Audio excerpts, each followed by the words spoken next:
Que coisa bonita, hein, Bob Faria? Que declaração bonita. Fala, Bob, bem-vindo, velho. Cara, ter amigo é bom demais, né?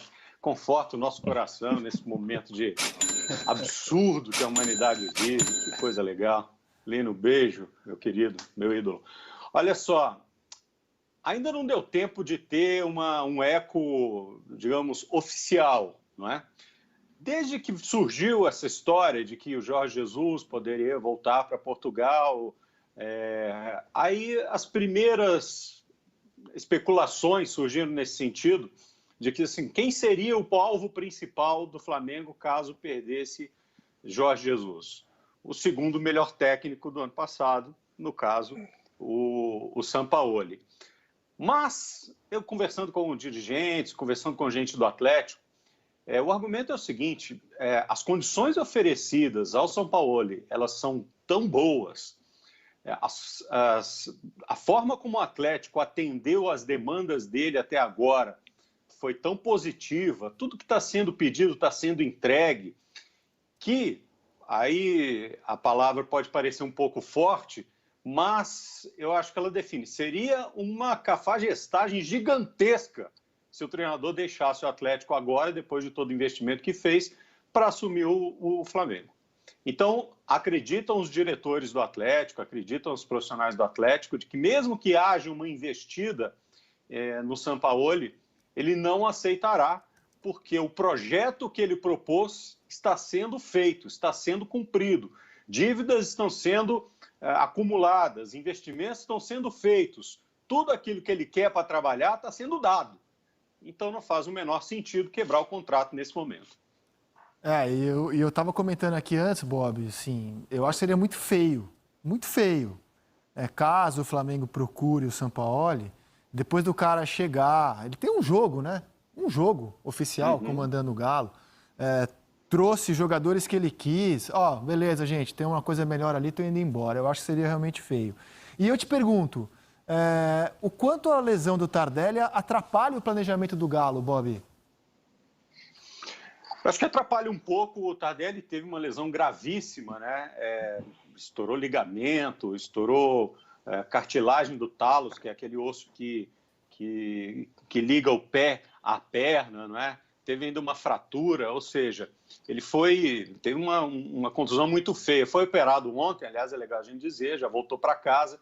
Na semana que vem ele deve já começar com o processo de fisioterapia, mas a previsão de volta só em 2021. Dificilmente ele se recupera para alguma atividade esse ano.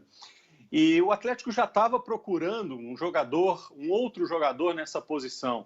O Atlético tem o Bustos, né, do Tadieres, que é o alvo.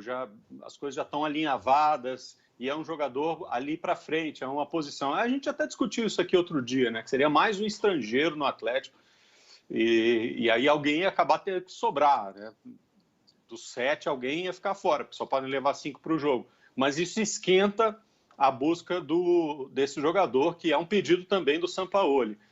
Acho que atrapalha porque é um jogador de grande nível, de grande identificação com a torcida, e inclusive foi contratado, né, você vai se lembrar, com um pedido do torcedor. O presidente publicou lá, disse que o torcedor pediu, o Tardelli é do Atlético e tal, então o torcedor fez campanha para isso. Então, eu acho que perde nessa identificação com o time, com essa... É um dos jogadores desse elenco que já tinha identificação com o clube, né? Eu estava especulando com o Bob aqui sobre o Sampaoli, nós especulamos e estava refletindo aqui sobre o Atlético Mineiro ser hoje o único clube com um temor de mera especulação, né? Porque ninguém aqui tem informação de que o Flamengo vai atrás do Sampaoli, mas o único clube brasileiro hoje com temor de perder seu técnico para o Flamengo é o Atlético Mineiro. Talvez os gremistas, com o Renato, tenham esse temor. Mas mostra muito do nosso mercado de técnicos aqui, né? Os dois únicos que têm algum receio, que vão dormir um pouco preocupados hoje de perder os seus técnicos, são atleticanos e gremistas, né? De que o Flamengo malvadão possa ir lá e tirar o seu treinador. Diz muito sobre o nosso mercado interno aqui. Exatamente isso, viu, Rizek? Eu acho que você matou a charada, né? São dois clubes e, na verdade, o risco do Grêmio é um risco menor. O Renato era uma opção muito interessante antes da vinda de Jesus. Hoje já fica um pouco a dúvida se o estilo, né, o Renato mudou, é verdade, mas ele segue sendo aquela coisa meio boleirona, né? Fica uma dúvida, ele é quase oposto, digamos assim, ao Jorge Jesus em matéria em matéria de comando, né? E eu fiquei só na dúvida, a gente viu uma lesão do Fred, o efeito que ela teve no time do Fluminense, né? O Fluminense melhorou depois da lesão do Fred, e aí não é culpa do Fred, né? É que os jogadores que entraram deram uma movimentação diferente. Eu não sei se a perda do Tardelli vai ser tão relevante para o time do Atlético, se o São Paulo não precisaria de mais movimentação, mais ajuda, mais velocidade, não sei. Né? Fica o ponto de interrogação, que na verdade é uma pergunta que nunca será respondida. Né? E já que você citou o Fred, Serginho, o Globo Esporte... Não dá para saber, né, Serginho? Fala, Bob, desculpa. Não dá para saber, porque o time, na verdade, teve um jogo oficial, que foi o jogo contra o Vila Nova, e o Tardelli nem estava pronto para jogar. Então não dá para saber exatamente qual seria a função dele, se ele ia jogar ali como camisa 9 mesmo, ou ia jogar um pouco pelo lado, ia ter 2 atacantes. O desenho do time, por mais que a gente possa especular baseado no que o São Paulo demonstrou de modelo de jogo que ele gosta, não dá para saber exatamente o impacto que o Tardelli teria, ou positivamente ou negativamente.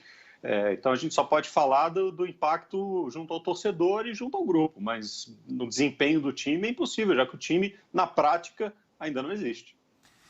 Vocês citavam o Fred, o Globoesporte.com hoje trouxe números impressionantes, cara, do contrato que o Fred rescindiu com o Cruzeiro.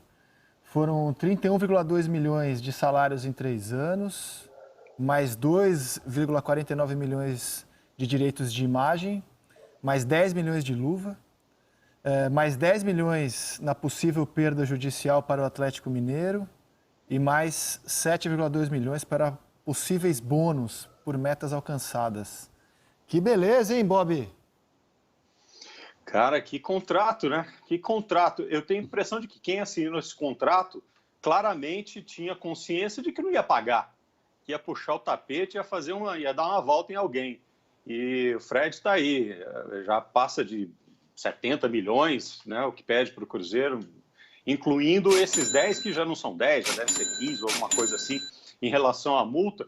E sobre isso, inclusive, o Cruzeiro está pleiteando a justiça de que, caso haja condenação para pagar essa multa, esse valor da transição do Atlético para o Cruzeiro, que sejam condenados a pagar os ex-dirigentes, especificamente o Wagner Pires de Sá e o Itair Machado, e não o clube, porque, afinal de contas, foram eles que assumiram esse compromisso e temerariamente, né? Um absurdo, assim, absolutamente bizarro o contrato que foi oferecido.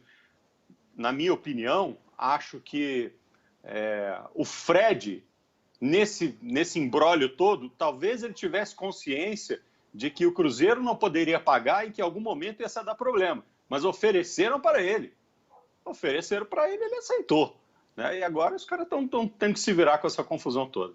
Você não aceitaria?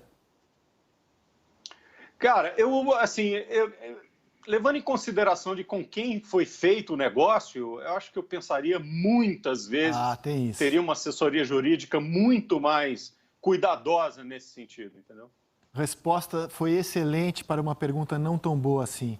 Bob Faria, que a força esteja com você, hein? Até a próxima. Sempre está. Grande abraço. Valeu, gente. Lino, desculpa ter te interrompido para a gente fechar o bloco, meu caro.